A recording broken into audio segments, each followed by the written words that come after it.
Hello, everyone. We are going to get Doug to get on here now, and we were going to start in just a few minutes.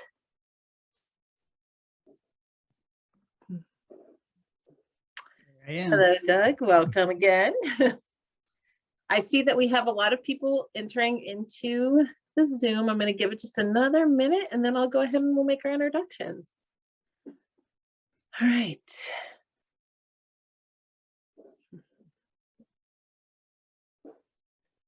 I'm gonna make sure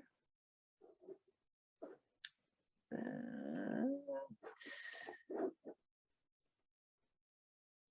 okay. I'll put that in there.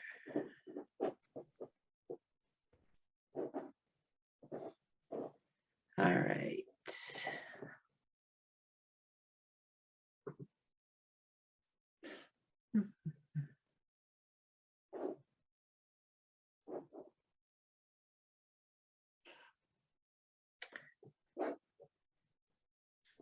Okay, I can see we have about a third of the people that we have registered coming into the Zoom. So I'll go ahead and start making introductions, and people will just have to pop in as they come. All right. So I just want to say hello, everyone, and thank you for joining. I'm Dana from the Upper Arlington Public Library. Tonight's event with Doug Tallamy is brought to you in partnership between the Upper Arlington Public Library and Sustainable UA. Programs for UAPL are generously funded through our friends at the library, and you can find out more information about Sustainable UA on Facebook or through their website, sustainableua.com. And we are hosting a sustainability fair this Saturday with Sustainable UA. You can learn more about all of that on Saturday, April 23rd from 10 a.m. to 2 p.m. at the main library in the Acorn. So Doug Tallamy is the T.A. Baker Professor of Agriculture in the Department of Entomology and Wildlife Ecology at the University of Delaware, where he has authored 106 research publications and has taught insect-related courses for 41 years. Chief among his research goals is to better understand the many ways insects interact with plants and how these interactions determine the diversity of animal communities. Doug has authored and co-authored several books, including Nature's Best Hope, which we're going to talk about tonight, which was released in February of 2020 and was a New York Times bestseller. Doug's awards include recognition from the Garden Writers Association, Audubon, the National Wildlife Federation, the Garden Club of America, and the American Horticultural Association. Welcome, Doug, and thank you for being with us tonight. Well, thank you very much, Dana. Okay, I want to tell you about what my idea of Nature's Best Hope is, but before I do that, let's talk about E.O. Wilson. Many of you know that he died the day after Christmas, so it was a tremendous loss to the world of science, tremendous loss to the world of conservation, and a very long and productive career. And one of the themes throughout his career was saving life on planet Earth. He loved biodiversity, wrote about it extensively. And in 2016, he wrote this book, Half Earth, Our Planet's Fight for Life. And he had one simple message. He said, if we want to save life anywhere on planet Earth, we have to save functioning ecosystems on at least half of planet Earth. And he spent most of the book talking about the science that supports that statement. And then he ended the book. He didn't spend a lot of time telling us how we were going to actually do that. And of course, conservation biologists are thrilled. This is a great idea. We'll just put half the Earth aside. But, you know, people are scratching their heads. How can we do this? Half of terrestrial Earth is already in some form of agriculture. We've got nearly 8 billion people and all of our airports and roads and detritus and the other half. And we don't have a third half to put aside for nature. So how can we realize EO's dream? Well, that's what I want to talk about tonight. I think we actually can, but we're going to need a new approach to conservation to do it. Back in 2019, we had what we call an oak mast, where members of the red oak group got together and decided to make their acorns at the same time. And this is what it looked like in a lot of places. Well, I'm easily entertained. So I took one of those acorns and I just stared at it. And I was rewarded because an insect started to chew its way out of the acorn. First, it chews a little hole for its head, forced its head through there. Then it forced its entire body through that hole. It was a tight squeeze.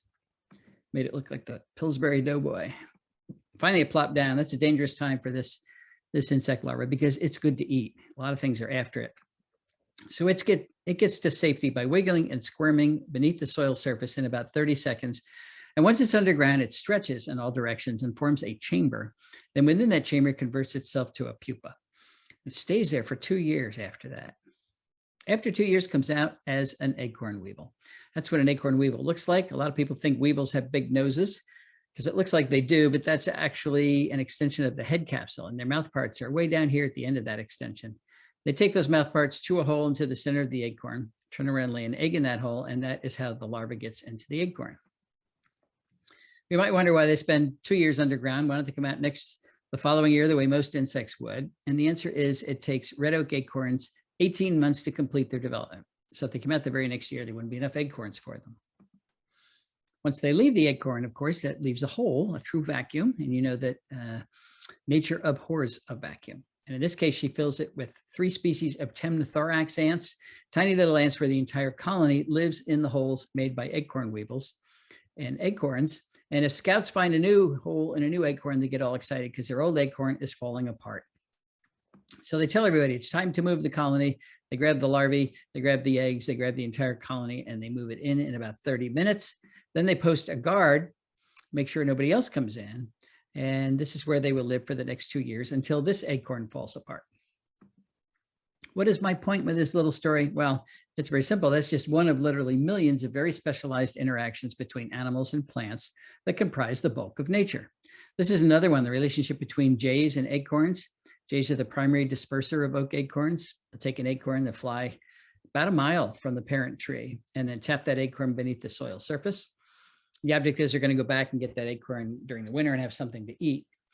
But for every 4 acorns they bury, they only remember where one is. So for every 4 acorns they bury, they've actually planted 3 oak trees. Specialized interaction between pileated woodpeckers and carpenter ants. That's what they rear their young on, carpenter ants. So you won't have pileated woodpeckers unless you have a lot of carpenter ants, and you won't have a lot of carpenter ants unless you have the big trees that make those carpenter ants. You won't have this bee, Andrena facilii, unless you have Facilia. That is the only pollen that bee can reproduce on. And it turns out pollen specialization is very common in our native bees. We've got over 4,000 species of native bees in North America, and over a third of them are highly specialized on particular pollens. You won't have the Baltimore checker spot unless you have white turtlehead. I could talk all night, all year, all century about nature's very specialized interactions because there's so many of them. The point I want to make, though, is that these interactions, nature itself, are now on the ropes. And it's on the ropes because we didn't take Teddy Roosevelt's advice. Way back in 1908, Teddy heard that the state of Arizona was going to mine the Grand Canyon. So he went to the canyon, stood on the edge, looked out over on the edge and said, leave it as it is. And with those 5 words, he started the process of creating the Grand Canyon National Park. Well, we didn't leave it as it was. There's only about 5% of the lower 48 states that's anything close to its original pristine ecological state. And that's because we have logged the country repeatedly. We have tilled it. We have drained it. We have grazed it. We've got 770 million acres of rangeland, which is 4.5 times the size of Texas, dedicated to cows. And of course, we've paved it or otherwise developed it. We have straightened our rivers and dammed them. You could spell that any way you want. We have polluted our skies and changed our climate for centuries to come. We've drained our aquifers. We've introduced more than 3,300 species of plants from other continents, many of which are running amok in our natural areas. In short, we've carved up those natural areas into tiny remnants of their former selves. And each one of those remnants is too small and too isolated to sustain the amount of nature we need them to sustain, to produce the ecosystem services that keep us alive. Why have we done this? I don't know, but I suspect we thought that the Earth, our nest, was so large we could foul it forever and there wouldn't be any consequences. Of course, we were very wrong about that. And that's why we're seeing some pretty scary headlines these days, like the insect apocalypse is here. What does it mean for the rest of life on Earth? Talking about global insect decline. Followed by this one, North America has lost 3 billion breeding birds in the last 50 years. Almost a third of our North American bird population already gone. Now the UN says we're going to lose 1 million species to extinction, probably in the next 20 years. I don't know if you remember, but about 3 months ago, we removed 23 species from the endangered species list. not because we've saved them, but because they're already extinct. So this is happening, but it's something we cannot allow to continue. We need these species. We depend on these species. Losing nature is not an option. So I go on talking about the pox that we humans have delivered upon the environment and thus upon all of our houses. That's not what this talk is about. This talk is about a cure for that pox. It's a cure that will take small efforts from lots of people like you and me, but those efforts will deliver enormous physical, psychological, and environmental benefits to everybody. Let's return briefly to this headline, the insect apocalypse is here. What does it mean for the rest of life on Earth? Let's go back to E.O. Wilson. He told us what it would mean if we if Earth lost insects. And he did that way back in 1987 with this paper, The Little Things That Run the World. And again, his message was very clear. Life as we know it depends on insects. And if they would disappear, so would most of our flowering plants. And if most of our flowering plants disappeared, that would so drastically change energy flow through our terrestrial ecosystems, that the food webs that support our animals, the amphibians, the reptiles, the birds, the mammals, even the freshwater fish, those food webs would collapse and those animals would disappear.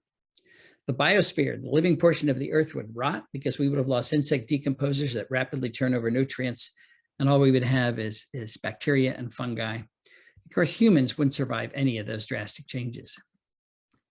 There is some good news here, and that is that none of that has to happen. We can save our insects, we can save our birds, we can save nature itself, but we're going to have to change the way we landscape in order to do it. Why is that? Well, remember, humans are products of nature. We're totally dependent on the life support that healthy ecosystems provide for us. We call them ecosystem services. Here are just a few things that plants do that we certainly benefit from, like produce oxygen, like clean water, slow its journey to the sea where it's too salty to use. Carbon capture, enormously important in today's world, pulling carbon dioxide out of the atmosphere, out of harm's way, using the carbon to build their tissues, but then pumping the extra carbon into the ground. Our soils are brown or black because of the carbon that plant roots have deposited there over the eons. Plants build topsoil and hold it in place. They prevent floods. They dampen severe weather. They convert sunlight into food. If we lost our plants, we'd have to eat sunlight, and that will be hard. What do animals do for plants? They provide pest control services. They pollinate nearly 90% of our flowering plants. They disperse plant seeds. So designing landscapes like this that destroy the production of ecosystem services is just not a good idea. Never was a good idea, but today's a terrible idea, because we need more ecosystem services today than ever before, because we have almost 8 billion people on the planet demanding them. Now, we do have parks and we do have preserves, and they're doing the best they can, but we're also in the 6th grade extinction. So it is not enough. It is not working. We are now going to have to practice conservation outside of parks and preserves on landscapes just like this. There have been visionaries through the ages who have recognized that we humans needed to work on our relationship with planet Earth. And Aldo Leopold was one of the most eloquent. He wrote extensively in the first half of the 1900s. One of the things he said is the oldest task in human history is to live in a piece of land without spoiling it. There have been indigenous groups that have been able to do that, but our huge Western societies and our huge Asian societies have been terrible at doing that. We habitually take more from the earth than it has to offer, completely wrecking an area, going to another area, doing the same thing, not sustainable behavior. But Aldo had a lot of faith in humans. He believed we could develop what he called a land ethic. He knew we had to use the land. We had to farm and lumber and graze and mine and do all of those things. But he believed we could do it gently enough that we did not destroy local ecosystems. That's what he called the land ethic, and he wrote about it in the Sand County Almanac. What he did not write about was developing a land ethic where we actually lived. And I'm not sure why that was, but I suspect the notion that humans and nature cannot coexist in the same place at the same time, that notion was so deeply embedded in the culture of Aldo Leopold Day, still embedded in our own culture, that he may never not have recognized it as an option. What we want to argue this evening is that not only is living with nature an option, it is now the only viable option that's left to us. In the past, of course, conservationists worked pretty much exclusively where there weren't a lot of people. We now need to turn that on its head, and we need to practice conservation where there are a lot of people, because that's pretty much everywhere.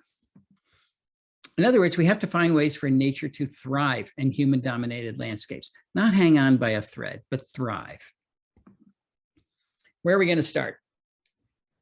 Well, we can't ignore private property because most of the land is privately owned. 78% of the entire country is privately owned. 85.6% of the US east of the Mississippi is privately owned. 98% of Texas is privately owned. 95% of Maine is privately owned. If we don't practice conservation on private property, we're going to fail. And when I use the word conservation, I'm not using it correctly. We do want to conserve any bits of nature that are left for sure. But I'm really talking about putting back what we've already destroyed. I'm talking about restoration. And before you tell me that we're never going to be able to restore exactly the way it was, I know that, I agree. But that doesn't mean we can't reunite enough of those specialized interactions so that we have functioning ecosystems once again, even if they don't look exactly like they did before we tore them asunder. Now, in order to do that, we have to recognize that not all species contribute to ecosystem function equally. So we have to start with the building blocks, the ones that provide more services than anything else. And there are two groups that we can't do without. One is the flowering plants and the pollinators that allow those plants to reproduce. They, of course, are capturing energy from the sun and through photosynthesis, turning it into food and then storing that food in their plant parts. That is the food that supports all the animals on terrestrial animals anyway, on the planet. But most vertebrates do not eat plants directly. Most vertebrates eat invertebrates that ate the plants. And most of those invertebrates are insects. And it turns out that caterpillars are enormously important in terms of supporting animals. They're transferring more energy from plants to other animals than any other type of plant eater. So if we design landscapes that don't have a lot of caterpillars in it, we've designed failed food webs and eventually failed ecosystems. I'm going to use the Carolina chickadee as an example. That, of course, is the chickadee that is at our feeders all winter long, eating seeds, and we tend to think that's all they need. But even in the wintertime, chickadees are only 50% of their diet is insects and spiders. The other 50%, I mean, the other 50% is seeds. The other 50% is insects and spiders, even in the winter. And when they are reproducing, their babies can't eat seeds at all. So they have to switch entirely to insects. And if they are in a healthy environment, they will rear their young exclusively on caterpillars. And they are not exceptions. 96% of our terrestrial birds rear their young on insects, and most of those insects are caterpillars. How do I know that? Well, there's a number of lines of evidence that suggest that, but this is a citizen science project that one of my grad students, Ashley Kennedy, did a few years ago. She put out a call to bird photographers across the country to take pictures of birds during the breeding season when they were carrying food to the nest. They were going to send those pictures to Ashley. She was going to identify the prey items that were in the beaks and reconstruct the nestling diets for as many species of birds in North America as she could. And she got thousands of pictures and she did a lot of identifying.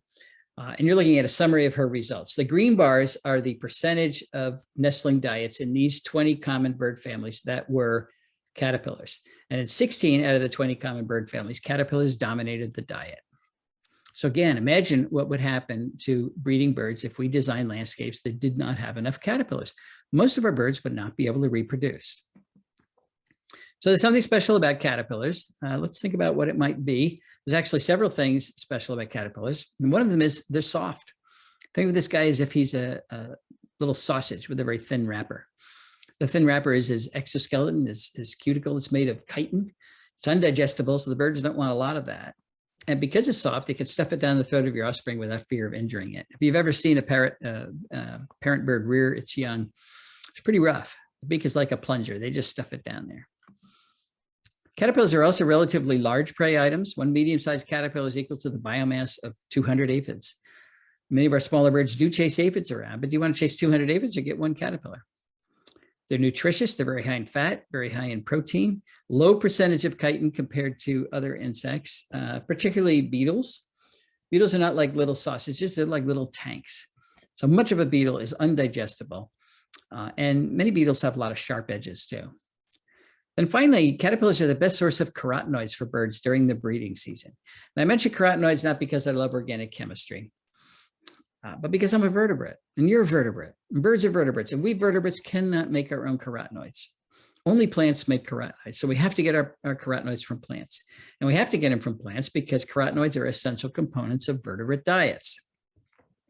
Where are the birds getting their carotenoids from? From what they eat, of course. But look, carotenoid content is not equally distributed among bird prey items. These first two bars here are types of caterpillars. They have far more carotenoids than do other bird prey. Here are the adult caterpillars down here. The moths and butterflies themselves, far fewer carotenoids because they're not eating green leaves. Carotenoids are in the green leaves, and that's what the caterpillars are eating.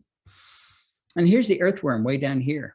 So the early bird gets the worm, but he doesn't get any carotenoids when he gets the worm. So that study and several others are suggesting the caterpillars are not optional parts of bird diets. They are essential parts of bird diets. So let's just say birds need caterpillars. The next question is, how many do they need? Is 1 or 2 a day enough? Or just maybe even 1 is enough? Let's go back to chickadees. We've got a lot of data on chickadees. How many caterpillars does it take to make a nest of chickadees? 1 or 2 a day is not enough. It takes thousands, 6,000 to 9,000 caterpillars, depending on the number of chicks in the nest, to get the chicks in that nest to leave the nest to the point where they fledge. And after they fledge, the parents continue to feed them caterpillars for another 21 days. But they're flying all around, so nobody's been able to count those caterpillars. So you're really talking about tens of thousands of caterpillars required to make 1 clutch of a bird that's 1/3 of an ounce. That's 4 pennies worth of bird. And if you want chickadees to breed in your yard, and I would think you do, because in so many places that's all we have, you need all those caterpillars in your yard, because chickadees only forage 50 meters from the nest. They're not flying 5 miles down the road to the nearest woodlot. And if we landscape in a way that does not produce all of those insects, that's called insect decline. And it's really looking like insect decline is directly related to bird decline.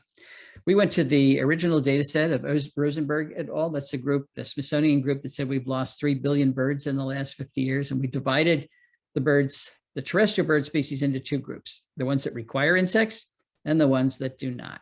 So things like finches and doves can actually reproduce on seeds. They make a little milk out of seeds. Their babies can eat that.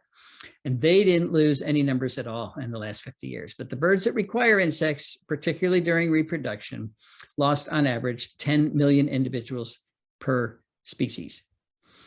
So this doesn't prove cause and effect, but it certainly does suggest that as you take away bird food, you lose the birds. So we need a new goal for when we're landscaping. In the past, we've had one goal, and that is to make our landscapes pretty, or to make our landscapes look exactly like our neighbor's landscape. Okay, we can still do that, but we have to also make landscapes that are ecologically functional, or we're going to lose ecological function, and we can't afford to do that, which means we have to add caterpillars to our landscapes. How do we do that? You do that by adding the plants that support those caterpillars, which seems easy enough. But there is a catch, and that is that most plants don't support a lot of caterpillars, so we have to be fussy about it. We have to be fussy about it because the caterpillars themselves are fussy about it. They're only eating particular plants. And I'm going to use the monarch butterfly as an example. You can have all the calorie pear and all the crepe myrtle and all the burning bush and all the barberry and all the ginkgos and all the other things we landscape with from Asia in your yard, and you won't make a single monarch butterfly. The only thing that's going to make a monarch butterfly is a milkweed. That's called host plant specialization, and it turns out that most of the insects that eat plants are host plant specialists. They can only be there if the plant they have specialized on is there. Why is that? Well, because plants don't want to be eaten. They have made these insects specialized. Plants want to use the energy from the sun for their own growth and reproduction, so they've loaded their leaves with nasty tasting chemicals, secondary metabolic compounds that make those leaves either bitter or downright toxic. And it's a really effective defense that keeps most of the insects of the world from eating most of the plants of the world. And that's why it's green out there in the summertime. It's not because there are no insects out there that want to eat those plants. It's because most of the insects that are out there cannot eat most of the plants. They are too well protected. But we do know that insects eat plants. So how do they do that?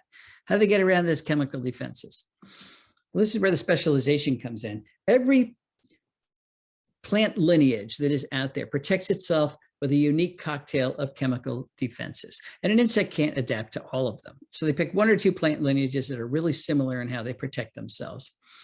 And they develop the physiological adaptations that allow them to circumvent those chemical defenses. They develop the enzymes that store and excrete and detoxify those compounds. the behavioral adaptations and the life history adaptations that minimize the insect's exposure to those compounds. It takes a long period of evolutionary history with those plant lineages for all those adaptations to fall into place. And once they do fall into place, the insect's locked into eating that particular plant. So if you take the milkweed out of your yard and put in hostas, the monarch's not going to start to develop on your hostas. It can't do it. It's locked into eating milkweed. And it only has two choices: find milkweed someplace else or starve to death. All I'm trying to say here is that plant choice matters. If we're going to rebuild food webs, we have to use the right plants. We can't use these plants that from other continents because our insects, for the most part, can't eat them. And I'm going to give you 3 examples of how well it works when we do choose the right plants, starting with our house right here in Oxford, Pennsylvania. This is where my wife, Cindy, and I moved in the year 2000. We got a piece of a farm that was broken up into 10-acre lots. It had been mowed for hay. It was a very old farm, had been farmed for about 300 years. So there were very few plants there at all. And our goal was to restore the local ecosystem to this little patch of land. Well, in order to do that, you have to bring back the caterpillars. And I'll give you a few examples of how we did that. I wanted to see if I get the Canadian owlet at our house. That's what a Canadian owlet looks like. I'd never seen a Canadian owlet before. And that's what the adult looks like. Well, you're not going to have Canadian owlets unless you have their host plant, meadow rue. It's the only thing they eat. And we didn't have any meadow rue. So I planted meadow rue. It grew very nicely. But this was early on. And I actually had very little faith that Canadian owlets would be able to find my meadow rue. So I didn't even go out and check it after I planted it. But about a month later, I did walk by for another reason. And there were Canadian owlets all over it. They had found it right away. So it was a big success. And now I have a good population of meadow rue and Canadian owlets. So there we go. We've added 2 species to the property. The restoration is underway. Same story with the goldenrod stowaway. That's a misnomer. This beautiful moth has nothing to do with goldenrod. It's a specialist on this plant, Bidens aristosa. I did know where there was some Bidens in a power line cut about 14 miles away. So I got some seeds, planted them at home. It grew very nicely, but it took a year for the goldenrod stowaway to find my Bidens. Finally did. Now I've got a good population of both of those. So now we've added 4 species to the property. Wanted the Hackberry Emperor, not because it's the most beautiful butterfly, but because it belongs here. It's one of the species that used to be here. But as its common name suggests, it's a specialist on hackberry, on celtis, and we didn't have any hackberry. So I got some hackberry, planted it, grew very nicely, but it took 4 years for the butterflies to find my hackberry.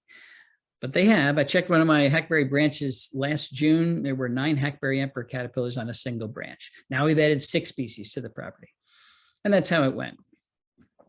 I did not plant goldenrod, came in on its own. And along with it came a lot of things that depend on goldenrod, like the beautiful brown-hooded owlet, the Arcidra flower moth, the goldenrod leaf miner, the distinct Sparaginothus, the goldenrod gall moth.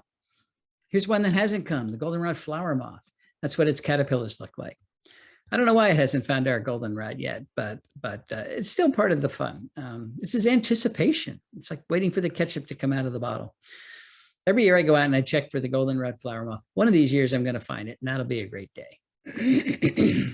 Planted Virginia creeper. Yes, Virginia creeper. I know a lot of people don't like it. I just don't know why they don't like it. It's a great native plant. It's got good fall color, climbs our trees without girdling them, makes valuable berries for the birds in the fall. Which stem from very good pollinator flowers. They're small and inconspicuous, but you know Virginia creeper is in bloom when you see a cloud of native bees around your plant. Remember, when you're making a pollinator garden, you're making it for the pollinators. If it's not big and showy for you, that's okay. It's a good ground cover. Does lots of important things, but I planted it because it's the best host plant for the large sphinx moths that are a primary component of cardinal diets. Things like the Pandora sphinx and its beautiful adult, the lettered sphinx, the hog sphinx, the abbot sphinx, all on Virginia creeper. Want to see if I get the double-toothed prominent at our house, just because it's such a cool looking caterpillar. I mean, even if you don't like caterpillars, you got to like this guy. It's a specialist on elm, particularly American elm. Of course, we didn't have any American elm. We lost them to Dutch elm disease a long time ago. But there are 2 American elms at the University of Delaware that did not die. They make seed every year. I got some seed right after we moved in, planted it. They grew very nicely. Those trees are over 80 feet tall now. and they attracted the double-toothed prominent. So another big success, American elm. Wanted the evening primrose moth because it's beautiful. I like beauty like anybody else. And we didn't have any evening primrose, believe it or not. So I planted that. The moth came, spends the day with its head stuffed in the flowers. It's very cute.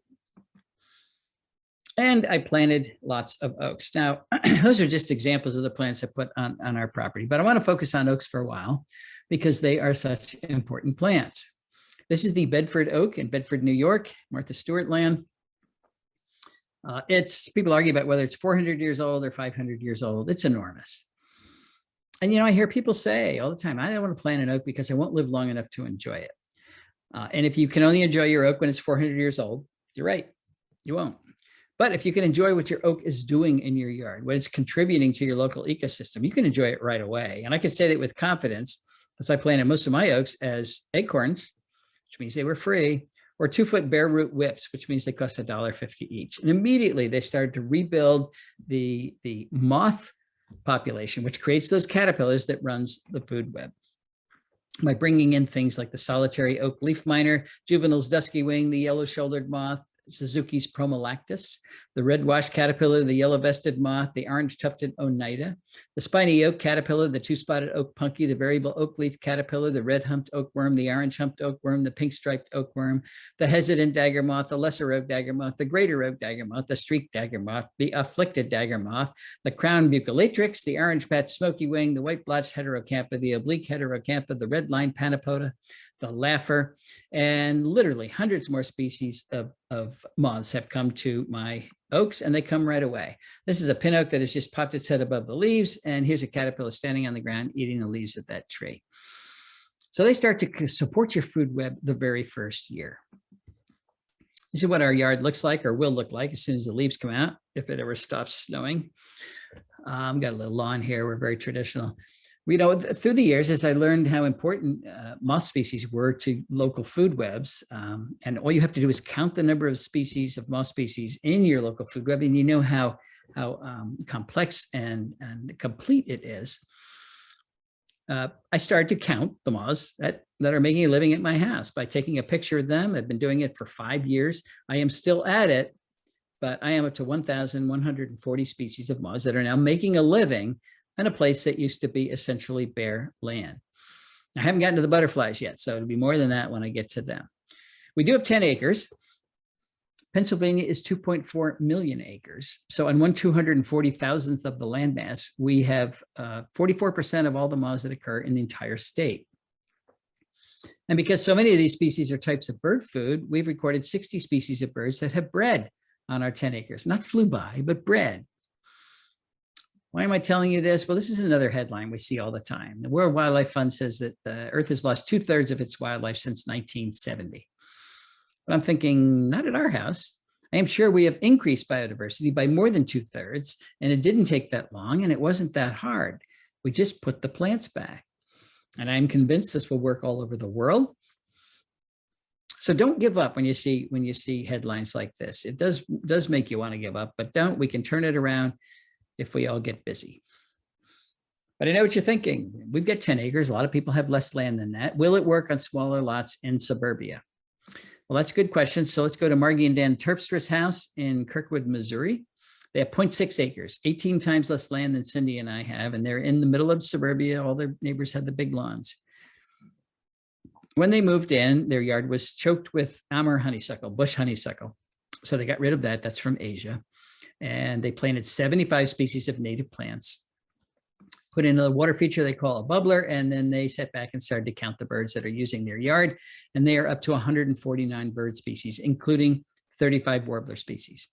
And just to put that in perspective, we've only recorded 8 warbler species at our house. So does it work on smaller properties? Absolutely. What about urban yards? Let's go to Pam Carlson's house in Chicago. And I mean in Chicago. That gray thing there is one of the towers at O'Hare Airport. She got 1/10 of an acre. It's not connected to any natural area at all. 1/10 of an acre is 3 times smaller than the average lot size in North America. It's a pretty 1/10 of an acre, but it is an island in the middle of Chicago. But she did the same thing. She got rid of her invasive plants, put in 60 species of native plants, water feature, And she sat back and started to count the birds. She's up to 124 species of birds that have used her yard, including a woodcock. There's Pam's woodcock. So if you haven't seen a woodcock lately, go to Pam's house. Okay, there's 5 things we need to do if we're going to succeed in a big way, and we do want to succeed in a big way. And one of them is we've got to shrink the area we have in lawn. We have more than 40 million acres of lawn. That's just 2005 statistics. So you know we have a lot more than that. Dedicated to an ecological deadscape. That's an area the size of New England.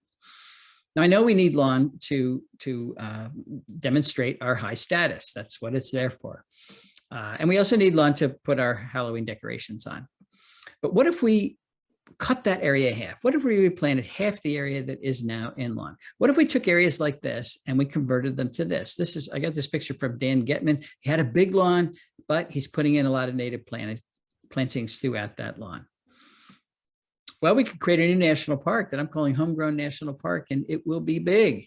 It'll be bigger than the Adirondacks, plus Yellowstone, plus Yosemite, plus Grand Tetons, Canyonlands, Mount Rainier, North Cascades, Badlands National Park, Olympic National Park, Sequoia National Park, plus the Grand Canyon, plus Denali, which is huge, plus the Great Smoky Mountains. Add up all those parks, it's still less than 20 million acres. So Homegrown National Park be the biggest park in the country. What are the benefits of putting a park at home? Well, you get the opportunity to develop a personal relationship with Mother Nature at your own time, at your own pace. All you have to do is go outside or even just look out your window. You can avoid crowds. You know, if you go to a real national park, 375 million other people there with you. That was the figure last year. It's free. There's no admission fee. It's never closed, no matter what pandemic comes down the pike. No travel hassles. You get to experience the natural world alone, which I think is essential to developing that personal relationship with nature. It's particularly essential for our kids who are suffering from nature deficit disorder, according to Richard Louv. So we get 30 kids, we put them on a bus with a teacher, and they drive for an hour to a natural area. Then they walk around for an hour. Teacher tells them not to touch anything.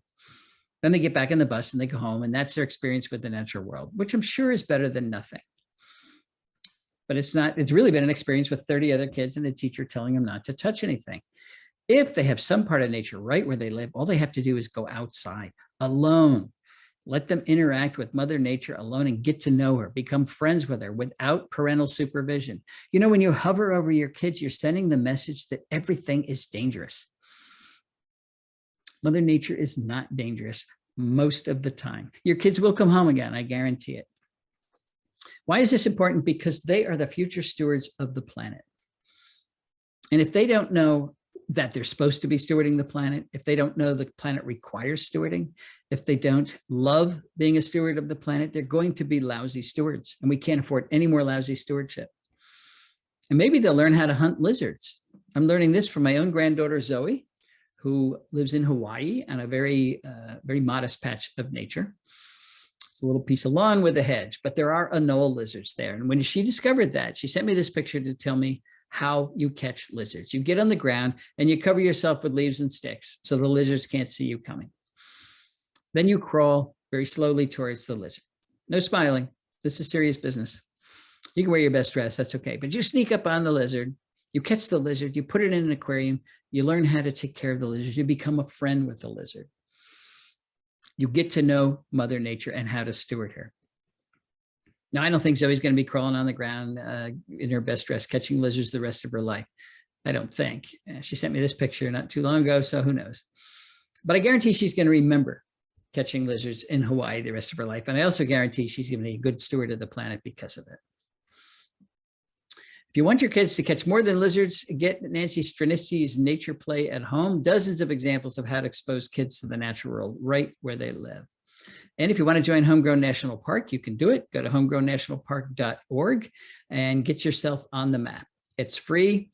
It's our attempt to use social media to get the message that everybody has a responsibility to good earth stewardship, to get that message to go viral.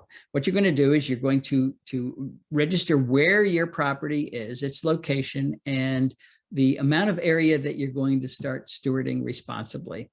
And your little piece of your county will light up. And eventually we'll be able to see all the lit up pieces of the counties. across the United States. It'll be a visual representation of how well we're doing in conservation. Okay, we're going to shrink the lawn. What plants should we put in the area that once was lawn? Well, I'm going to argue that some of them have to be what I'm calling keystone plants. Remember what a keystone plant is. Remember what a keystone is.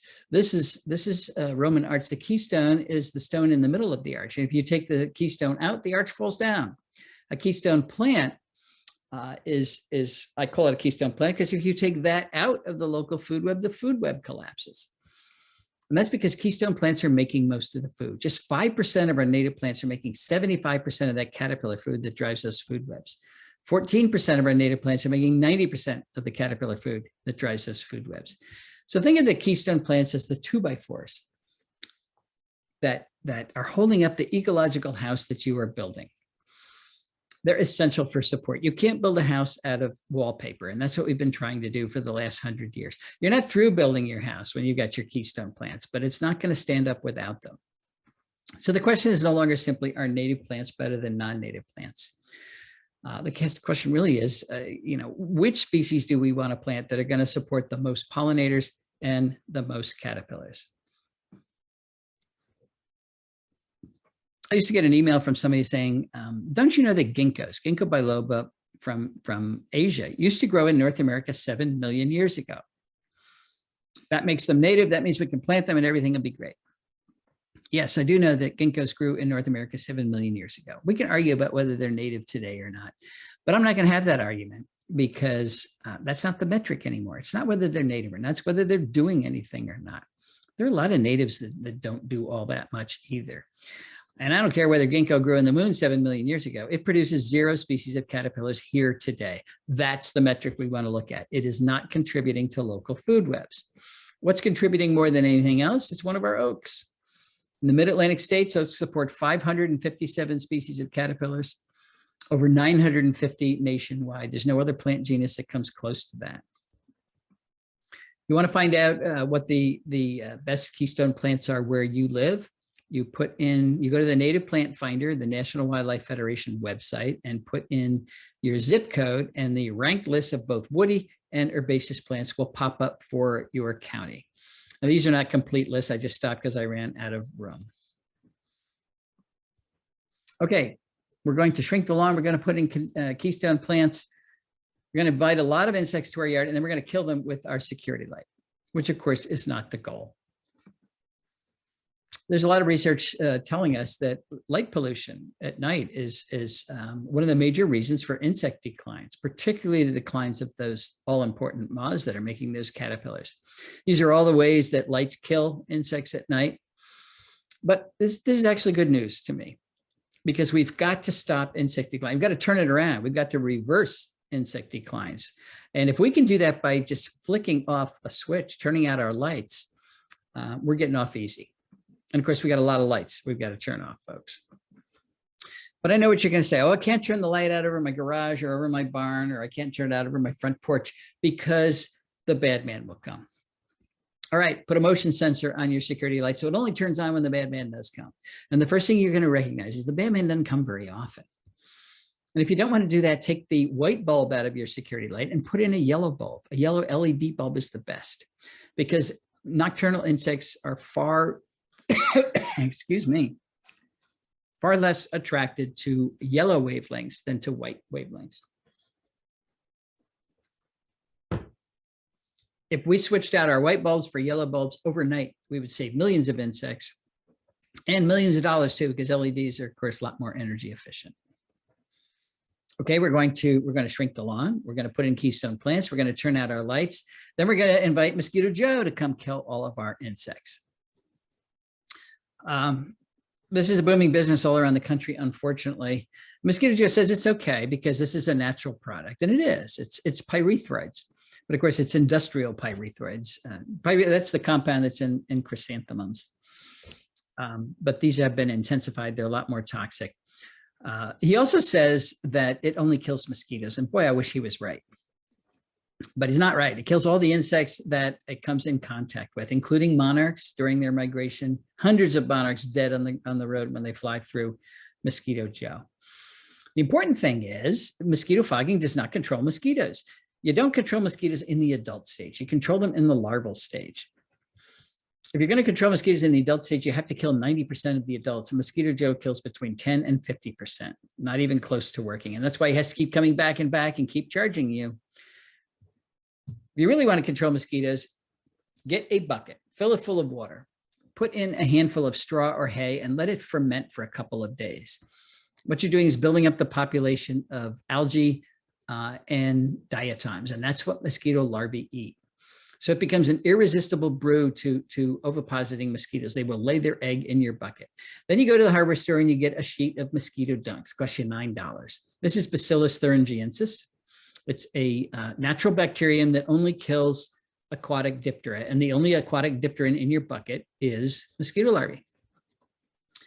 It's extremely targeted. So you put one of those in there, the mosquito larvae chew on it and they die. If you get a dragonfly larva in here, it doesn't hurt it at all. If you get, if your dog drinks it or a bird drinks it, no problem.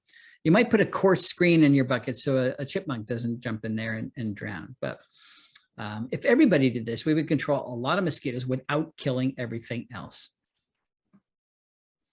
Fourth thing we need to do is to design landscapes that allow caterpillars to complete their development. So what do I mean by that? This is just an example, but I live in Chester County, Pennsylvania, where oaks support 511 species of caterpillars. A few of them, like the polyphemus moth, complete the development on the tree. The caterpillar eats the leaves, then it spins a cocoon and hangs from the branches. Then it emerges as an adult, and then it does it all over again. And I wish everything did that, but most species don't. Most species finish growing as caterpillars on the tree, and then they drop from the tree and wiggle their way beneath the ground if it's not too hard, and they pupate underground, or they spin a cocoon in the leaf litter under the tree. And that's the problem. There's no leaf litter under the tree. We don't tolerate it. And we mow and compact the soil around our trees so they're rock hard and the caterpillars can't get underground. So the way we typically landscape creates an ecological trap. The adult moths come in, lay their eggs on these trees. The eggs could hatch, develop into larvae, and then drop down and die. And I'm convinced that the way we landscape is another major cause of insect declines, at least in this country. And of course, the cement landscape is not going to do it either. It's what most people do. You got a big tree in a yard. We're going to measure this summer how well caterpillars do in a situation like this, but I guarantee they're going to do better in a situation like this, where you have a tree and then a layered landscape. Maybe a dogwood here, azalea here, fern, lots of ground cover. This is a soft landing site. The caterpillars drop down. They can easily get beneath the ground because it's not compacted. Nobody's going to mow them. Nobody's going to step on them. Lots of leaf litter down here so they can spin their cocoons. Guaranteed that survivorship will be much higher.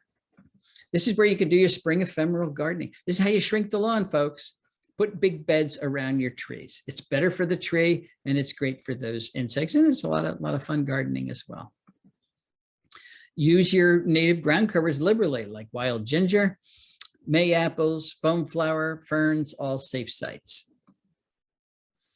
Fifth thing we need to do is make sure we're not creating ecological traps for the poor birds that we're trying to help. So we can make really attractive landscapes, but then if we leave our cat outside, what's going to happen? It's house cats that are killing 2 to 3 billion birds a year. Very contentious statistic, but that's the way it is. If you can, and you can, keep your cat inside. Another major problem, of course, is window strikes. Another billion birds killed by window strikes every year because we insist on using those reflective windows. A huge problem because we've got a lot of windows out there. So here's one of the windows at my house. Look at that reflection. Of course, the bird's going to fly in there thinking that it's okay. But what are we going to do? Well, we can do this. These are little bungee cords. It's very cheap. I just built that myself. And it tells the birds that this is not a safe place to fly. This is what the aesthetic is from the inside. It's different, but it's worth it. Believe me, it's worth it to not kill a billion birds a year. Another graduate student, Desiree Narango, former grad student, did some wonderful work with chickadees in the suburbs of Washington, D.C. maybe on some of your properties, I don't know. And some of her results suggest there is room for compromise in our plant choices, and that's good news to me. She asked one simple question. How do landscapes that are dominated by native plants, none of them had 100% native, but they were dominated by native plants, how do they sustain chickadee populations over time compared to yards that are dominated by introduced plants? The first thing she found is that when they're dominated by introduced plants, they produce 75% fewer caterpillars. So right away, you reduce the amount of food, bird food by 75%. They were 60% less likely to have breeding chickadees at all. So every yard had a nest box up in it. But the chickadees would come and look around and say, well, there's not enough food here. We're not even going to try to breed. If they did try to breed, those nests contained 1.5 fewer eggs. Those clutches were 29% less likely to survive at all. If they did survive, they produced 1.2 fewer fledglings, and it took them 1.5 days longer to do that. And you might say, well, that's not very much, but when you put all that into a population growth model as a function of the percentage of non-native woody plant biomass in your yard, from none to 100%. And we looked at woody plants because that's where chickadees forage. This is what you get. This dotted line is replacement rate. That's the rate at which the population has to make babies in order to replace the adults that die every year. If you reproduce at this rate, it's a sustainable population. It's not growing, but it's not shrinking either. If you make more babies than adults die, you've got a growing population, anything above the line here. But if you make fewer babies below the line, you've got an unsustainable shrinking population. Right here, generously speaking, is where those lines overlap, which means you can have up to 30% of your woody plant biomass non-native without destroying the local food web. Now, none of those plants can be invasive. Invasive plants are ecological tumors. They just keep growing, growing, and spreading and spreading. But there's a lot of ornamental plants that are not invasive, including that ginkgo we talked about. So this is the area of compromise that I talked about, and that's good news. If my message was, you can't have any non-native plants, very few people would listen because we love our non-native plants. We're back to Dan Getman here. There's a ginkgo. Did you recognize that the first time? He's making a native plant landscape, and he's got a ginkgo here. Why? Because his wife asked him to put a ginkgo in. So we did. Is the ginkgo wrecking the landscape? No, it's not. It's not invasive. It's not moving. It's not dominating the landscape. It's just there. It's not the presence of non-native plants that destroys food webs. It's the absence of native plants. So if we get more native plants into our landscapes, we can tolerate some non-natives. Can we use natives in formal designs? Of course we can. This is a Lynn O'Shaughnessy design taken by a drone 400 feet up. It's a big garden. Every plant in that garden, you don't get more formal than that, is a native plant. So formality is a function of the design. It's not a function of the plants in that design. Our native plants are used in formal designs in Europe every day. And I guess that's okay because they're non-native plants there. Can we get a pollinator garden into this yard without offending anybody? Of course we can. Put a little fence around it. It formalizes it. It tells people that this is not just a bunch of weeds you forgot to mow. It's pretty when it's in bloom, and it's meeting the needs of a number of species of bees. It's not very big, could be bigger, but if everybody did it, it would become part of the culture, and it would do a lot to supporting our pollinators. Why do we need to support pollinators? Not because they pollinate a third of our crops. It's really about a 1/12 of our crops. And people say, well, I don't live next to a farm, so I don't need any pollinators. That's the problem with that argument. We need pollinators everywhere because they're pollinating 80% of all plants and 90% of all flowering plants. If we lost our pollinators, we lose 80 to 90% of the plants on the planet. Not an option. What about this garden? Drew Latham garden. It's much bigger. Imagine the amount of life supported here versus the amount of life supported here. Seems like a no-brainer. Can municipalities help us live with nature? Yes, they can, and more of them are doing it.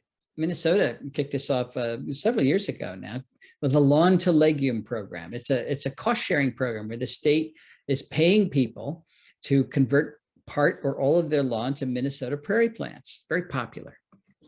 Pennsylvania has got a new lawn conversion program. You get up to $5,000 per acre to convert your lawn to a native planting. Florida, there's an island off of Florida that is encouraging homeowners to allow burrowing owls, listed species, to burrow in the front yard. This is the way the Endangered Species Act should have been written, with carrots rather than sticks. If you have an endangered species on your property, we're going to pay you to take care of it rather than fine you if you use your property. Everybody would want an endangered species. Put a bounty on invasive plants like calorie pear. And a lot of people are doing that. St. Louis, Missouri, Fayetteville, Arkansas, South Carolina has banned them all together. North Carolina's got a bounty on them. Take out the calorie pear, you get a free tree replacement. Water utilities are giving people $100 coupons to use water efficient native species. And of course, the big lawn conversion programs in the far west, particularly California, this is going up now. You get $3 per square foot rebate for every square foot of lawn you take out and put in appropriate xeric plantings. And if you're interested in looking more into these programs, memorize that. All right, we've made 3 missteps in the early years of conservation. And the first one's a serious one. We've come to think of nature as if it's optional, which means it's not essential. And if it's not essential, when push comes to shove and resources are in short supply, which is always, nature takes a back seat. I went to the Cincinnati Zoo before the virus broke out, and there's this wall-sized poster there, which to me epitomizes our society's view of conservation. We want to save wildlife, save nature, so the future generations can enjoy it. That was Teddy Roosevelt's argument for creating the national park system. Save these wonderful places so that future generations can enjoy them. And I get that. And nature is enormously entertaining, but it's more than that. We need nature so that we have future generations, not just so that we can entertain them. We've also assumed that humans and nature can't coexist. Now, we talked about this, but if we restrict conservation just to the areas where there's not a lot of humans, we're going to fail because those areas are too few, too small, and too isolated. David Quammen has a great analogy between a Persian rug and an ecosystem. This is a functional Persian rug. That is not 75 Persian rugs. That's 75 rug fragments, none of which are acting like a Persian rug. And that's what we've done to our ecosystems. The UN designates biosphere reserves as places of ecological significance. And I don't like that language because it suggests there are places on planet Earth with no ecological significance. Not so. Every square inch of the planet has ecological significance.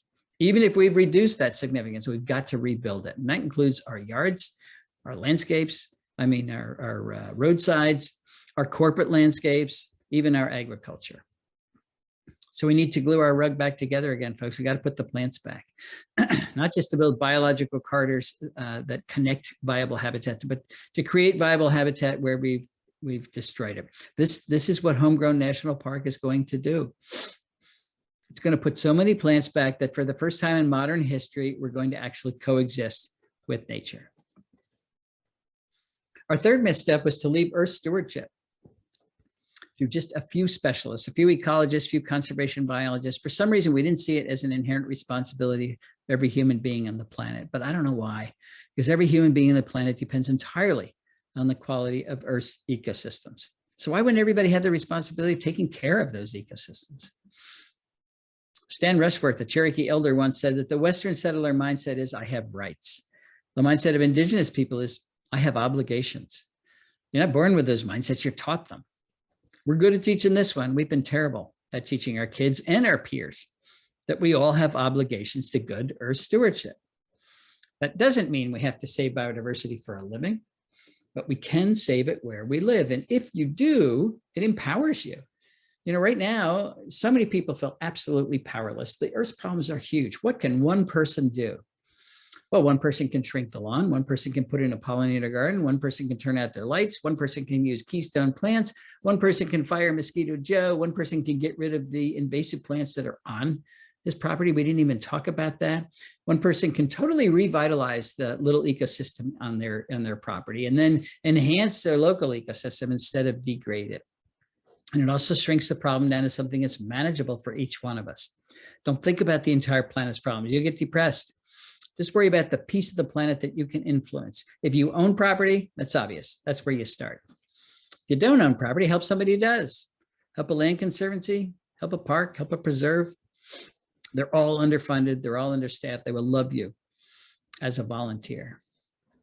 So as a property owner or a volunteer, each one of us has the power, and we certainly have the responsibility to fix dead landscapes like this. Whether or not we decide to do so is going to determine nature's fate and then ultimately our own.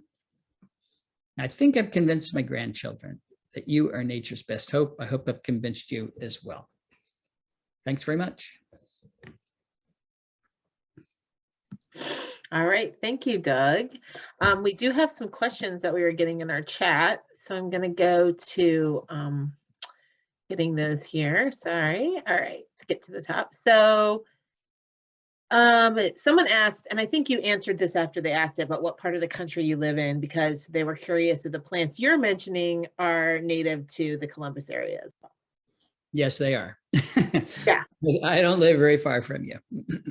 Okay, and also, like you said, you can go to that World Wildlife Federation and get a list of the native plants. That's right. For every county in the whole country, you can do that. Yeah, and there was another person that was asking about that. Is there a resource that you can find the most beneficial native plants? Like you can find out all the native plants, but how do you know which ones are better? That's what that website does, because they're ranked. Okay. So you get to see the number of species of caterpillars they support. And National Wildlife Federation has another one called Keystone Plants for pollinators. So you get to see the best plants for supporting specialist pollinators. And they're ranked as well. So yes, that information is there. Okay. And then I have another one. Okay, someone asked, do you have any guidance for encouraging our local communities to take notice? Well, if you're referring to the elected officials in your local communities, remember who elected them. If you send the message that this is important to us, and we're not gonna vote for you again unless you consider it to be important, they will listen. Politicians just want to be elected, so let it be known that this is important. That goes for homeowners associations as well. Remember, the rules that homeowner associations made up were made up by us. Infiltrate your homeowner association, become a member of it, explain to them that, that we can have pretty and functional landscapes. And people are doing that, and it's working. So we can change the culture of past years. Yeah. And we had someone just wanted to say thank you for informing us and that you're very inspirational, which I think is nice, and I agree. Hold on, I lost my spot. Okay, I did have a question of my own while I'm looking for the other one. As far as doing this in your backyard, a lot of your pictures featured water features in them. Is that an important thing to bringing pollinators and birds into your yard? Birds in particular, during migration, they've flown all night long. They want to drink. Now, if you have a stream or a river in your yard, you don't need one. But in the middle of suburbia or something, it can be a really valuable resource. They want it to be clean water. Okay. So a water feature where the water is trickling or moving is much more attractive. If it's stagnant in a bird bath, they won't use it. Okay. And then what are your thoughts on poison ivy? Allergic, but wondering if I should try to tolerate in the yard. Yeah, I get poison ivy. Most people get poison ivy, but it is a good native plant. It makes very valuable high fat berries for the birds in the fall. It supports a lot of caterpillars. The time people get poison ivy is when they try to get rid of it. So leave it alone. The best defense is to recognize what it looks like and just avoid it. And I've got poison ivy all over the property too, and I understand. I get a little bit each year, but waging war on it is typically when we run into problems. Okay, thank you. Someone asked if you could post the native plant website again, that screen. It's called Native Plant Finder. That's simple. Put in Native Plant Finder, and it's on the National Wildlife Federation website, but just Native Plant Finder will bring it up. Okay, so then it said, someone else asked, you mentioned the mosquito spraying. What about like other pesticides? We're trying to increase insect populations, not kill them. I'll tell you what's a terrible one that has been underappreciated, and that's what is used so heavily in agriculture, all the neonicotinoids. The seed coats, you plant corn in your backyard, you pull out the seed, it's pink, it's covered with neonicotinoids. Neonics are 7,000 times more toxic to birds and insects than DDT was. And we use it prophylactically. You put it on all the seeds, whether you have an insect problem or not. The plant takes up 5% of it, and 95% washes off or is blown away on dust. And that's what's killing insects all over the place. Also, if you look at agriculture that uses neonicotinoids and agriculture that doesn't, there's no improvement in yield from using it. So why are we doing this? Europe has already banned them throughout the entire EU. Our EPA is considering labeling them for another 15 years, only because of pressure from the seed companies. So, let's get with it, folks. Okay, does anyone else have any questions? Just go ahead and put them in the chat and I'll ask them. I think Sarah had some, so I'll mute myself. Sarah's muted. There we go. We do have some more questions over here. Okay, so along the same lines as pesticides, what about fertilizers? So we're trying to, so if we reduce the size of our lawns, that's our goal, right? And plant more native materials. With the lawn that we have left, to keep it healthy, looking good, do we want less weeds? With the pesticides and fertilizers, is that an okay thing in that area? Or are weeds good, bad? There's a thing called no mow May now. Do we want to leave our grass going? The truth is we don't need nearly the amount of fertilizer that we think we need. And in most fertilizers, there's a broadleaf herbicide, which is there to kill the dandelions and the clover and anything else that blooms in your yard, anything that might actually provide some nectar or pollen for bees, make sure it kills it. People can't seem to use these products without overusing them. So when a typical person is ruining the watershed by putting way too much fertilizer on it, washes off with the first rain into the streams. So it's really unnecessary. If you mow your lawn frequently, it will stay nice looking. It won't be perfect when you look at it with a microscope, but you don't do that, So we're going to have less of it. It'll be manicured, but the fewer products you can put on, the better off we're all going to be. Okay, great. Okay, what about, so invasive plants? So for example, we have Callery pear tree, all over our neighborhood. So why is it better to remove an invasive species than just let, the bugs that are landing on it, eating whatever they're eating off the tree? Why is it better to remove the invasive species rather than just let the insects and birds use it? Because the insects and birds don't use it. It's not producing any of the caterpillars that you need. That poor chickadee that needs thousands of caterpillars in your yard is not getting them from Callery pear. And it doesn't stay in your yard. Invasive means it is moving and aggressively displacing the native plants. You can drive from New York City to Richmond in the spring, and it is white all the way down from Callery pears that have moved on their own. Nobody planted them. They're taking over the world, and that's why South Carolina has banned their sale, and a lot of states are banning their sale. I think Pennsylvania just banned their sale. They're ecological tumors. So the question is, how many tumors do you want to leave in your body? They're no good. We don't want them in our body, and we don't want them in our ecosystem either. So they're aggressively harmful, and that's why we want to remove them. Okay. Do you recommend any apps to help us identify invasive plants or native plants or insects in our yards? Do you have any ways for us to do that? Yeah, Bug Guide is great for identifying insects. You've got to take a picture of it and you post it, and somebody will give you an answer right away. iNaturalist is also a very, very powerful resource. There's so many resources now with Google that you can get these answers really, really quickly. We have invasive plants, but there's not that many of them. I can name the top ones, 7 or 8 in your area right away. And once you get to know them, they're easy to recognize. Porcelain berry, you must have porcelain berry. It's a terrible one where we are. We've got Japanese stilt grass now, and everybody knows multiflora rose and Oriental bittersweet and autumn olive and privet. These are all things we brought in and we planted, and now they're everywhere. But it's not an endless list. You can learn them. Okay. We have another question coming through. Oh, where did it go? How can we manage the deer population? Every tree I have planted in the past 30 years has been killed by the deer. My yard is pretty barren, not by design, but due to whose marauders.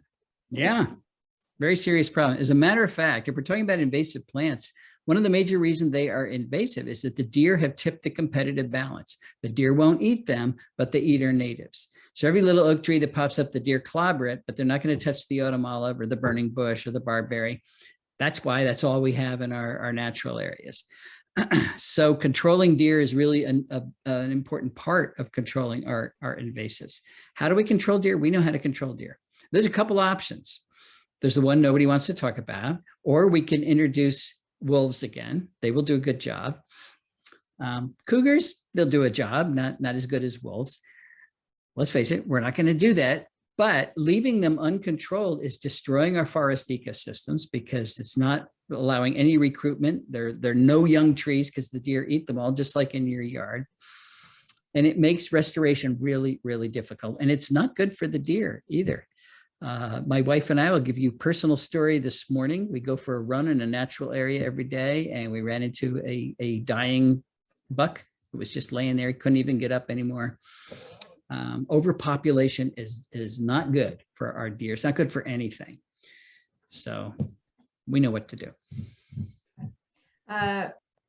Question, can you recommend a reference to give examples and help lay people understand why biodiversity is important? And before you answer this, I just want to say that I am a lay person, and I read, can you see this on the screen? His book, Nature's Best Hope. Oh, it's not coming through. His book, Doug's book, Nature's Best Hope. It has wonderful explanations about the importance of the biodiversity. But Doug, do you want to go ahead and tell of any others? That's why I wrote my book. It's why I wrote Bringing Nature Home originally, because that's a major question. People don't, to them, all plants are the same, and who needs other species? You're not taught this in school, so it's not innate knowledge. And that's exactly why I wrote those books. Either one of them will explain it to you, I hope, in a meaningful way. You don't have to buy a book. You can go to the library and take it out. Yes, you can. We do have it at the library. I had it on display and it went right out. There you go. We do have another question. Do you know of any talk on the federal level to encourage this work? School properties across the country would be perfect for rewilding and for educating the next generation, but how? The National Wildlife Federation has an entire curriculum for schools about this that they can adopt. I'm not sure what the question is. How do we get schools to do it? Is that, or like, how do we get it to be at a federal level of? Yeah, that's what I'm trying to do. Get it adopted globally. I don't know. I just keep talking. Yeah, I will say this. The working on our sustainability fair for the Upper Arlington Public Library, we've been talking with the high school environmental club, and they are working on trying to get. We had a lot of our schools rebuilt, and there's a new high school, and there's still some property that they're working on there, but they're trying to get a local pollinating garden with native plants at the school. So the club is doing it. So I do think that it's happening in schools. It's just we might not be hearing about it. But yeah. I agree. Sarah, did you want to ask another one? Yeah, Karen L just asked, do you focus on caterpillars? Why are birds your main concern? Well, because people like birds. It's not that they're my main concern. It's that if I talked about disappearing rodents, I'd have less interest. I only talk about caterpillars because they are bird food. People don't care about insects, but there are, by some measures, 70 million people that can call themselves, bird lovers in this country. That's a good place to start. But there are a whole big long list of things that depend on insects. All the big mammals, bears, foxes, raccoons, A huge part of their diet is insects, believe it or not. But again, birds are the hook. That's why I focus on them. Okay, I have one more question. You wrote in the book, we have taught our children to fear every insect they see rather than respect those few that might sting to protect their nests. Do you have a favorite children's book or a favorite tactic for communicating with the kids? I know you brought up the nature playbook example during the presentation. Do you have any other options for talking to kids about the local ecosystems? I do. A good one is called Grandma Lisa's Buzzing, Humming, Jumping Garden, something like that. Put in Grandma Lisa's in Amazon, and it'll pop up. It's a wonderful book that does exactly this. All right. Tisa recommended that I liked this comment. When she wants her yard to look better with lots of violets and dandelions, she just takes off her glasses and problem solves. So I guess just a reminder to look at the big picture rather than your tiny patches. Oh, and then someone asked, how can we better educate our landscapers to these ideals? Your landscapers work for you. You don't work for them. And a lot of them have forgotten that. So they'll tell you, well, you know, we won't do that. So, okay, get a landscaper that does. We have an empty niche out there, what I call ecological landscapers. They were trained to think of plants only as decorations, and they don't know a lot of the things that I just talked about. So we need to educate that entire industry. It's happening, but not as fast as I would like. Be selective when you're hiring a landscaper. And you've just learned a lot. Tell them this is what you're going to do. We're not going to mow right up to the tree. We're going to have beds around our tree. We're going to do all these things. These are the plants we're going to have. If they don't do it, fire them. Get somebody who will. Mm-hmm. Yes. All right, Sarah. I have a question over here, Dana. Yep. Cultivars. The plants at the nursery with the cute names. Do they achieve the same benefits as straight species? It depends. It depends on what the cultivar change, what the genetic change was to make the cultivar. A lot of the cultivars that are sold are actually natural variants that were found in nature. So yes, they're just as good, but many of them were actively selected. And it depends on what happens. If you buy a double flower, for example, if you buy a bloodroot that is a double flower, that has taken the reproductive parts of the flower and turned them into petals, which means there's no nectar and there's no pollen. So is that going to be good for pollinators? Certainly not. And there's a lot of that out there. If you take a green leaf and make it red or purple, that's loaded the leaf with anthocyanins, which are feeding deterrents. So you should avoid all red leaf cultivars. But if you take a tall plant, you make it short, or if you enhance berry size or something like that, it doesn't seem to impact insects at all. One common one would be disease resistance. So a plant that has less powdery mildew, for example, that doesn't seem to reduce insect use either. So it depends. But remember, cultivars are typically cloned, which means there's zero genetic variability. And in this day and age of climate change, we need as much genetic variability as possible. So the real solution, I think, is to get nurseries to carry both the straight species and the cultivar, and then you can choose. And when they see there actually is a market for straight species, they'll carry more of them. And then pollinator garden versus a native plant garden. So we see like seed packets for pollinator gardens versus, I guess a more diverse native plant garden. Is there a benefit to one or the other, or like, is that a thing? A real pollinator garden is one that is going to attract the specialist bees, because the generalist pollinators will use those plants as well. How do you know what the specialist bees are? You go to National Wildlife Federation's Keystone Plants for pollinators, and the best plants for specialist bees for your ecoregion will pop up. So things like goldenrod are very high, or native asters are very high. perennial sunflowers are very high. If you have goldenrods, asters, and sunflowers in your yard, you can have over 40 species of specialist bees that won't be there otherwise. It doesn't mean that zinnias don't attract some generalist pollinators because they make nectar. They do, but they're all generalists. You lose all the specialists when you plant just a regular pollinator garden. Okay. Do you have a favorite insect? My favorite insect would be a caterpillar I've never seen yet. So it changes constantly. All right, Dana, how are we with questions in the box? I have another one that says, do we have a certification program for landscapers, and should we? So I'm guessing they're meaning like a native. Yeah.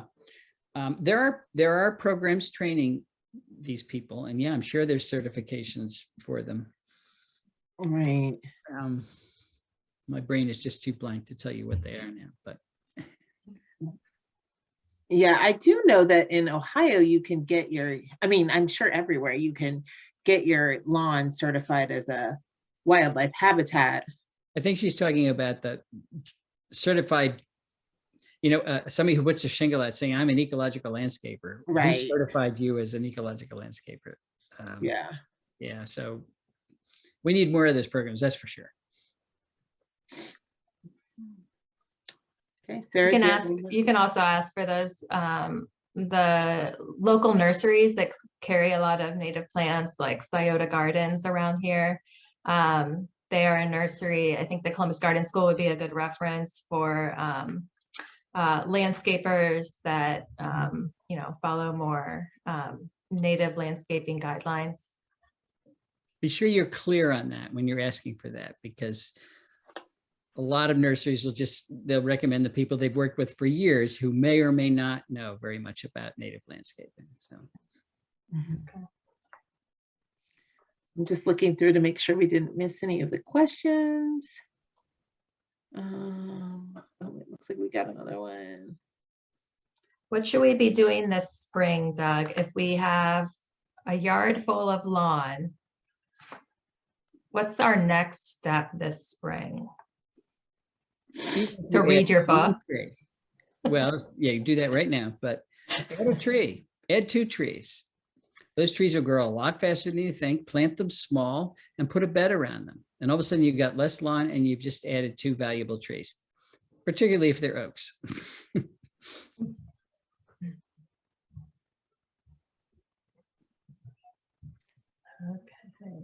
Yeah, I think we're pretty much wrapping up. We've got all of our questions in. Unless anyone has a last minute question, type it in the chat right now. But otherwise, I think this has been really helpful. And I think it also gives ideas for like the baby steps to making your lawn. Yeah, it can be a hobby. You don't have to do it all at once. Just pick at it each year. Yeah. I like the idea of, I'd never even thought about this, planting stuff underneath my trees to make it. I mean, we try not to rake up all our leaves every year, and we use them in beds and stuff so that they do have like natural composting, but I didn't think about just having them fall and kind of stay under there and creating a habitat under the actual tree. So thank you for that. That's the best way to create a new bed, is to rake your leaves under the tree and let it smother the grass and then plant right through those leaves. Okay, thank you. Okay, good night, everybody. Yeah, everyone says thank you and that this has been very helpful. And so, we have one last question. What do you think on no mow May? What do you think about mowing your lawn early? The later, the better. Does that matter for insects? It's great. And then in June, you mow it and kill everything. So, it's promoting the right idea, but doing it temporarily isn't going to make any difference at all. So the idea is to create a little prairie section that you're not mowing ever. Well, yeah, the idea is to have forage for those bees. So if you have it just in May and then you mow it in June, all the bees are going to starve to death. So, okay. All right. Well, thank you so much. We've had everybody saying thank you, and they were so glad to be here. A woman says, I was privileged to be a student of yours at UD. Oh, Yeah. for you. I wonder who that is. I just see Nicole. So Okay, good to see you, yeah, Nicole. yeah. All right. Well, thank you so much, Doug. You have a All great right. night. And Take thanks care. everyone for Dana, real quick, I did see some questions about a link for the recording for this. Do you want to set how that will be distributed? well, we did record it tonight and I was going to share it with Sarah because Sarah requested it. So how were you planning on sharing it, Sarah? Were you thinking? Do you have the ability to share it with the participants? I will look into that tomorrow when I get back into the library and I'll look at it, but we will send out, I have everyone's email where I sent the Zoom link. So we'll let everyone know tomorrow where they can find the recording of it. Okay, great. And we'll also share it on Sustainable UA's Facebook page as well. Yeah. All right. Thank you. Again, Thank you, Doug. Doug, so much. This has been amazing. Bye, everybody. Yeah. Thank you. Have a good night, everyone.